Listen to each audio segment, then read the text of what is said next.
In today's video, I'm going to teach you how to deactivate a clip on CapCut. This is a quick, non-destructive way to temporarily turn off a piece of footage so it won't show or be heard during playback, while keeping it right there on your timeline for later use. It's perfect for testing alternate edits, comparing versions, or silencing a clip without deleting anything. Start by opening CapCut and loading the project you're working on. Give the timeline a moment to populate, and make sure you can clearly see your tracks.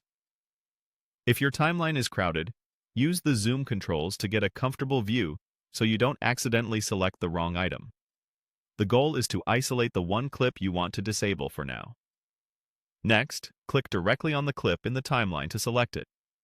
You'll know it's selected when it's highlighted. If you're working with stacked layers, make sure you're clicking the correct track: video, audio, or overlay, since deactivation targets whatever you've selected. If multiple clips highlight at once, click in an empty area to deselect, then click only the one you want. With the clip selected, right-click to open the context menu, then choose Deactivate.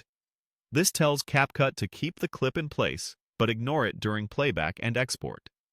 In most layouts, you'll see the clip appear dimmed or visually marked, so it's clear it's turned off. All your edits, trims, effects, and keyframes remain intact. You're just switching the clip off, not removing anything. Press play to preview your timeline. You'll notice that the deactivated clip doesn't display or play audio. The playhead passes through its position, but nothing from that clip is visible or audible.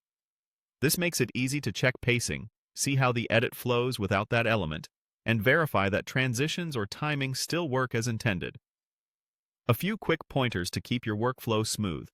Make sure you right-click directly on the selected clip. Right-clicking empty space brings up a different menu, and you won't see the deactivate option. If you don't notice any change after deactivating, look for the dimmed appearance or a small indicator to confirm it's turned off.